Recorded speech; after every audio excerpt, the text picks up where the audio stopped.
People are drinking significantly less now. Beer production has fallen from a peak of 50 million tons in 2013 to 30 million tons today, a 34% decline.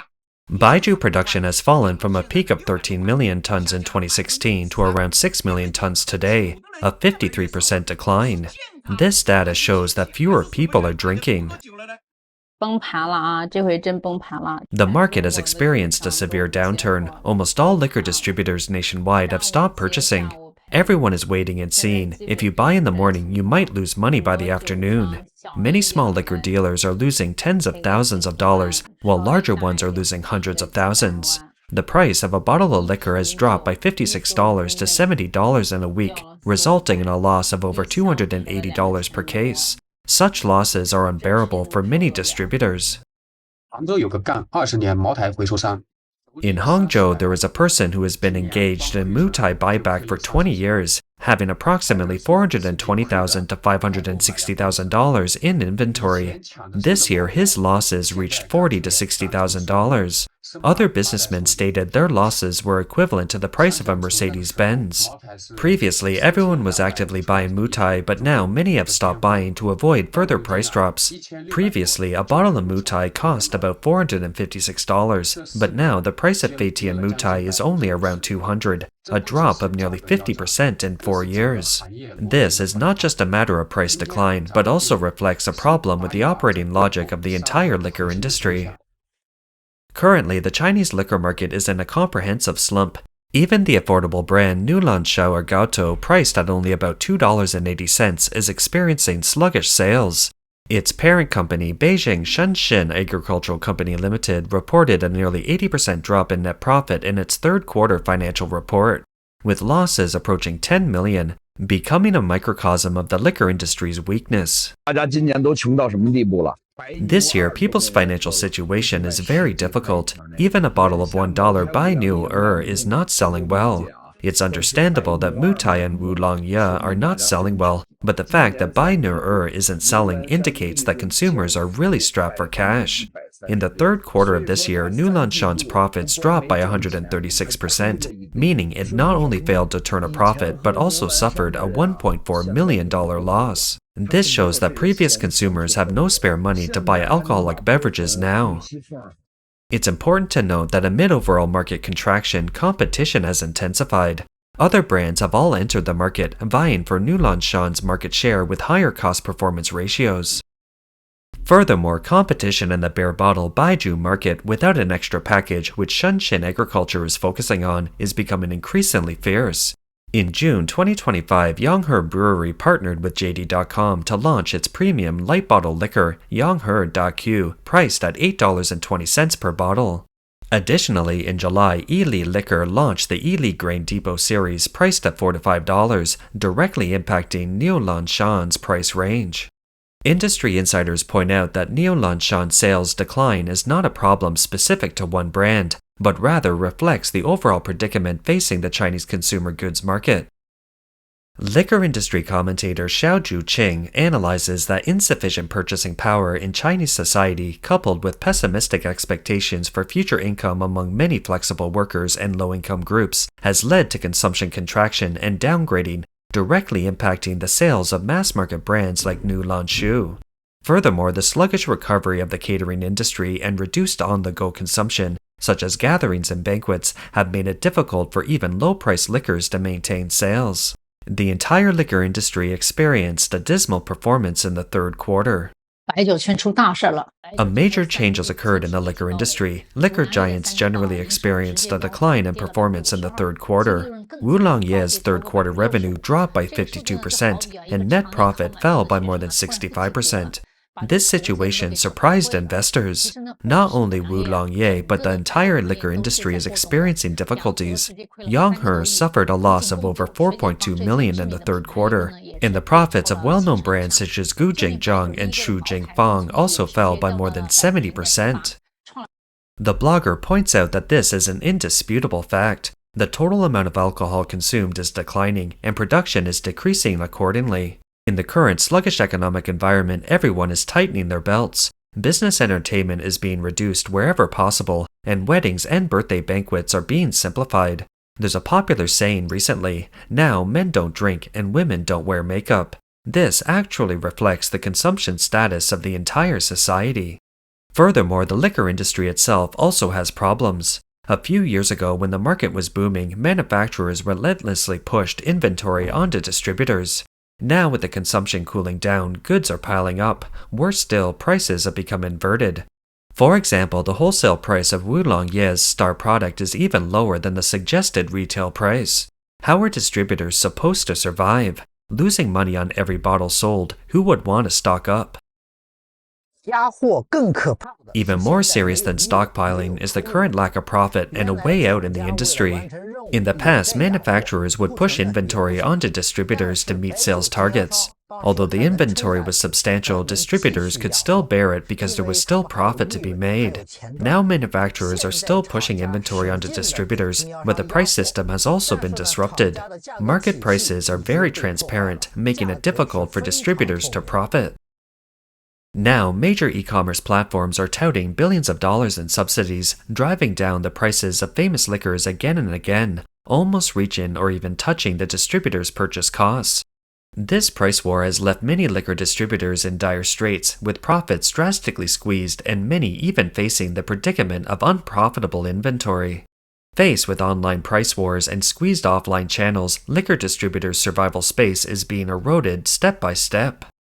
Data from China's National Bureau of Statistics shows that in the first 3 quarters of 2025, the cumulative output of large-scale liquor enterprises nationwide was 2.655 million kiloliters, a year-on-year decrease of 9.9%, marking the industry's consecutive years of output decline. The liquor industry as a whole is undergoing a period of adjustment characterized by high-level slowdown.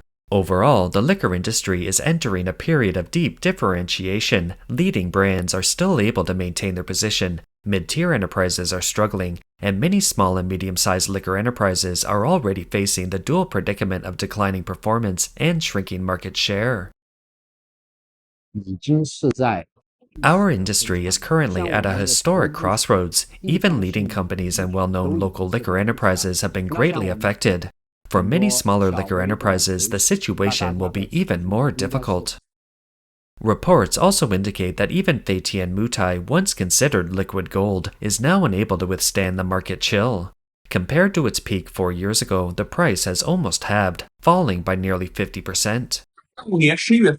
On November 4th, 2025, the market price of Guizhou Mountain Feitian fell. A case of 6 bottles, each 500 milliliters, 53% ABV, is priced at $230 per bottle today. These liquors, originally priced close to $30, have now dropped to around $10, significantly impacting other liquors priced around $10. Moreover, these prices are not online promotional prices, but actual market prices. Moutai's price has also fallen below $210. Financial commentator Guoxi Liang points out that the current price difference between Moutai's wholesale price and the official guidance price is less than $28, meaning that distributors and recyclers have almost no arbitrage opportunity, and the era of making money while sleeping is over. For consumers, the recent price reduction of Feitian Moutai might seem like a move towards greater affordability, but for distributors, it's not just a simple price fluctuation, it's a devastating blow to their survival. This price has approached or even threatened their very existence. To understand the root of this crisis, we must first examine the true cost structure behind Moutai's distribution system. Reportedly, the official ex-factory price of Feitian Moutai is $164 per bottle, but distributors' actual costs have always been far higher. Besides the basic purchase price, they also bear a whole host of hidden costs, including allocation requirements, channel rebates, warehousing and transportation, sales rebates and personal expenses, and capital tied up. Many distributors, in order to obtain their quotas, have been forced to purchase large quantities of low-end or slow-moving products, using bundled sales to secure limited Feitian quotas. According to the rule of prepayment, distributors must accept mandatory product bundling. For every 10 cases of Feitian Moutai purchased, 10 to 20 cases of Moutai 1935, 1 to 2 cases of Guizhou Daku, and 30 to 50 cases of Prince Series liquor must be purchased together. Taking Moutai 1935 as an example, the ex-factory mix price is over $100, but the secondary market transaction price is only about $90, resulting in a loss of over $14 per bottle. This calculation shows that the bundling alone increases the overall cost of Feitia Moutai by tens of dollars. Adding this to the cost of warehousing, store operations, and the 3 to 5% capital tied up in inventory, the distributor's actual cost is almost locked at around $230. However, the market price has been fallen below key levels, whether it was the previous $280, $252, or the current $238. These price drops are constantly shaking market confidence. Consumers, seeing the continued price decline, are also inclined to wait and see, generally expecting Moutai prices to keep falling. This wait-and-see attitude pervades, further shrinking transactions and forcing distributors to sell at low prices to recoup funds. Thus, a vicious cycle of the more it falls, the lower people sell, the lower they sell, the more it falls, has formed in the market. According to the Economic Observer, Moutai distributors are now shifting from a guaranteed profit mode to a survival mode. Pawn shops are offering less than $140 for the liquor, and many shops have simply stopped buying it. Scalpers are exiting due to daily losses, and the collector's market is rapidly cooling down. Moutai's financial attributes are being completely eroded by the market. The chain reaction of falling prices has also affected the capital market. Data from Tonghua Shun shows that Guizhou Moutai's stock price has fallen by 4.31% year-to-date, closing at $200.65 per share on October 30th. Analysts believe that the continued pressure on Moutai prices reflects the entire liquor industry entering a period of deep adjustment, destocking, and debubbling. A research report from Huaxin Securities points out that the current channel inventory remains high, with immense pressure to meet year-end sales targets. Wholesale prices are unlikely to stop falling in the short term, and overall consumer demand for Baijiu Chinese liquor is still bottoming out. An industry insider noted that after spending 2 hours walking through the entire Moutai town, they found that the once bustling liquor stores are now closing down or being transferred one after another. 5 years ago, merchants wouldn't pay me tens of thousands of dollars. Now, no need for them to pay a single penny.